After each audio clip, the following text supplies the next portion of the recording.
Friday, December 18th, 1 week from Christmas. We have done 18 videos straight. I'm so proud of us. We are here today to wrap up the RV install. As you saw, we use RV what install? Solar install. We have, or Jeff has, for some of our Vlogmas videos, should I say, released the solar stuff to fill our content. So this is going to be a full wrap-up video. So yeah. So yeah, today's video we're going to kind of go over what it turned out, because you kind of see bits and pieces of it in the first three videos. Yeah. So this is going to show you how it turned out, the close to finished product. There's some things I might redo and organize a little bit, but this is going to be the close to finished product, and then we're going to talk about some of the issues we've had with it and our experience using it. So, how's that? So here is a final view of the solar equipment installed into the generator bay. See, we've got 6 Battleborn batteries there. Those are 100 amp 12 volt batteries wired in a 24 volt configuration. We've got our Victron 3000 it's volt amps inverter there that does our power production and charging for us. And then we've got the Lynx distributor bus there with a monitor in the center. And we've got our battery cutoff switches. And we've got back there the inverter cutoff switch. We put all those on switches so that we can cut the components on and off individually. We've got our solar charge controller there. We've got the breakers for the solar panels going into the charge controller. And then we've got Orion 24 volt to 12 volt DC to DC converters, and they go to a breaker up there as well before they connect to the actual DC load bus. The reason why we have 2 of those is because the leveling jacks and the hydraulic slides sometimes pull 75 to 80 amps, and each one of those is capable of 75. So rather than have any issues, we went ahead and put 2 of them in there. To the generator compartment is the battery box. We took out the batteries that used to reside right there, excuse some of the messy wiring, and we put in large bus bars there. That's the negative bus bar, and then above it we put in a positive bus bar, and you can see the cable throughway right there that we used in order to get the cables through there and not cut them up. That provides the 12 volt power to the coach or the trailer, and I've completely removed and turned off the converter that used to supply it. We retained our stock or factory inverter for the refrigerator, just because it's nice to have some redundancy. It is currently not hooked up to AC. It is strictly running off the batteries and inverting, but that's what supplies our power to our refrigerator when we're on the road. And then you can see the cables run across there and behind the panel here, and it's kind of a mess. Needs to be neatened up, but you see we've got our transfer switch back there, and we also have our AM Solar's smart transfer switch, which we'll discuss when we're not looking at it in a little bit, about the pros and cons of it. I'm kind of disappointed with it, but our wiring comes in here, and then it runs through this big mess of crap on up to the interior panels. Inside the RV, we added a couple things. We added, as part of our install, the EMS, because the trailer didn't come with an EMS installed in it. So we've got an EMS for making sure our electricity is protected, or our electrical system is protected. And then we added the Victron color control unit so we can see what's going on with our system. And you can see right there, we're using quite a bit of power. That's on shore power, and we're using a lot of electric heaters right now to help keep us warm. So those are the 2 components we put inside here. Now, as part of our battles with the smart solar switch, that power control system, I've disconnected that. It's no longer functional, and probably will not be functional while we're in the trailer. And I'll kind of go over that a little bit as we talk about the trials and tribulations of getting up on the roof. We have the panels. Not really anything new to see up here. It's some panels mounted on the roof. Yeah, kind of boring. But I went ahead and tucked all the wires up underneath the panels, zip tied them there so kind of be nice and neat and not block water running off. And we've got a grand total of 1600 watts up here. And then we ran it down to the batteries through that combiner box right there. That combiner box is right next to a sewer vent right there. That sewer vent goes right down into that mess of wires and crap that I just showed you a little bit ago. It took 3 or 4 tries, but we were able to get the wire down there and run it down there. So we didn't have to do too much extra fishing and working. It was just a matter of running it down there and then pushing the wire over a couple inches to where the combiner box is. Then we had success. That was our first night after leaving Guntersville when we tried to use our new electrical system. Do you remember that when we stopped at that Harvest House? And it was the apple place, right? The orchard. No, it was. That was the second one. Yeah, this was the kind of Bobo distillery that was right on the road. The beer distillery. No. I don't remember. We said it so many. They had like the truck car show that night. Oh, okay. Well, anyway, I don't. But So, we went to the apple place after that, right? No, that was way later.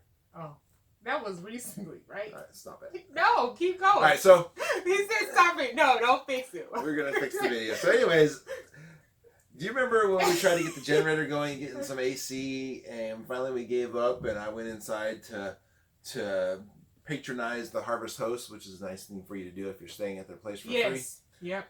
And I left her in the RV kind of sweating because we couldn't get anything to work. And we learned a lot of lessons about our electrical system that day. I'm vaguely remembering. Yeah. You know how your brain kind of kills off the bad stuff? Yes. This is one of those bad stuffs. We couldn't get a cool What state RV. was it in?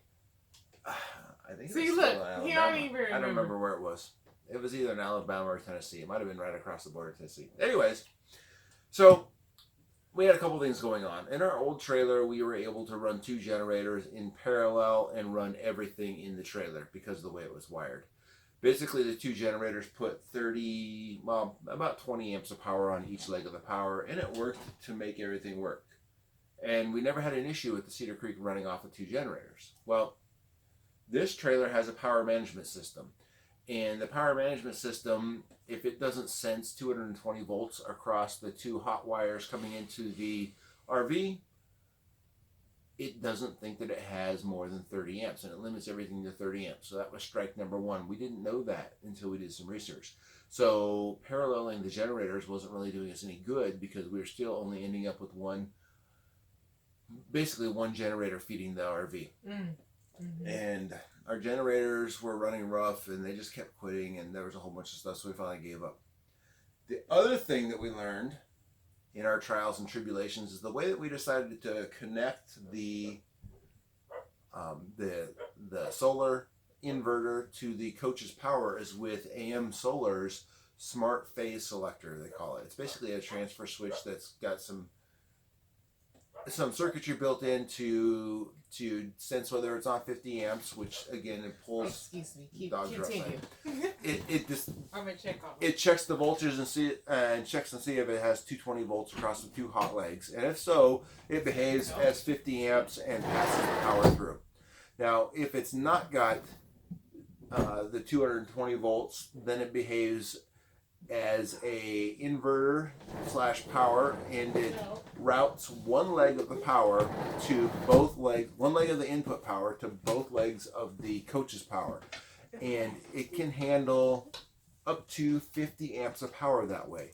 And basically it's going to draw, it'll do 30 amps off of shore power, and then it'll add another 20 up to 20 amps of power to the shore power. So you get all your power you get all the electrical outlets and everything in the coach has power to it, but you have to manage the power because you only have 50 amps, and it's easy to go over and kill it. And while we're at it, you can determine how many amps that the Victron will suck up from shore power. So you got a whole bunch of different options going at once, and it's easy to get it wrong and kill your generator because you overloaded the generator, or to have everything in the coach going and then overload the inverter and then it shuts down, so there's that issue. So a whole bunch of stuff.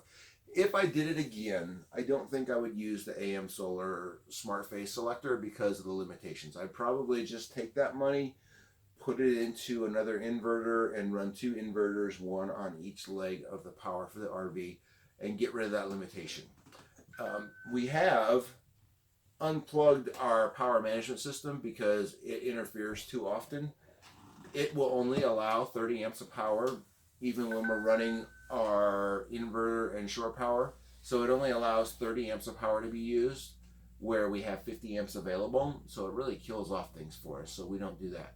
Now, on the positive side, with this setup, Candace is what are you doing? I'm gonna try to see how long it's been, y'all. We got a date to get to. On the positive side, with this setup, because he can talk and talk. We can just plug in a regular 15 or 20 amp cord, limit our AC input to that, combine that with solar, and we can run pretty much everything up to and including 1 AC unit, maybe 2 AC units if everything is perfect and we're actually getting lots of solar during the day. And I put micro starts on the AC units, all 3 of them actually, in order to make sure that they don't kill off any incoming power source. So we can run that pretty easily. We can also run off solar if there's good sun and run 1 AC unit during the day for a little while and still charge batteries. It works out okay. And we've realized that we are power hogs and we probably need a couple more batteries and we probably need a few more panels, which will probably come in the next year or 2. So it suffices. It suffices most of the time. One thing you run into with solar that nobody wants to tell you is that cloudiness kills off production. Yep. Being in the north kills off production. Yep. We barely got any when we was in my mom's backyard. It was cloudy every freaking day. Pretty much. So we didn't make any solar power. If it's cloudy, if it's winter, if you're in the north, or a combination of all 3 things, you'll have 1,600 watts of solar on the roof. Oh, and don't accidentally be by a tree, even in a campground. Yeah, we made that mistake as well. Yeah.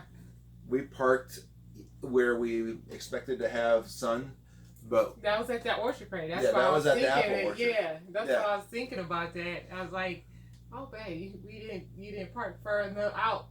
Yeah, we parked right under some trees. So the sun came up and the trees shaded the solar, and we had to eventually break out the generator because we just ran out of power. Yeah.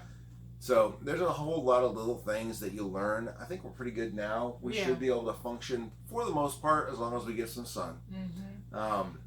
Drop any questions you have in here, because I'm rambling and she's ready to go. And and I could talk all day long about this, and I can give you lots of tips and advice. And it's been a learning process, and I will probably continue to learn from it. You probably could do a top 10 things to know about RV solar video, so couldn't you? I could probably do something like that. Yeah, so we'll wrap it up. Did you have anything else to say about it? I'm sure you do. I do. When you're doing it, when you're designing your system on your RV, and you think 1,600 watts of solar is going to cut it, and you have room for more, put more, put more, put more, put more. The panels are cheap. The batteries are expensive. The rest of the equipment's expensive, but the panels are relatively cheap. So throw as many panels as you can fit, and then batteries size it appropriately to get you through the night. We're right on the edge. We can get through the night and into the morning without too much trouble, but we can only do 1 day without solar. So yeah. Guess that's it. That's it. Yep, I hope y'all enjoyed the video.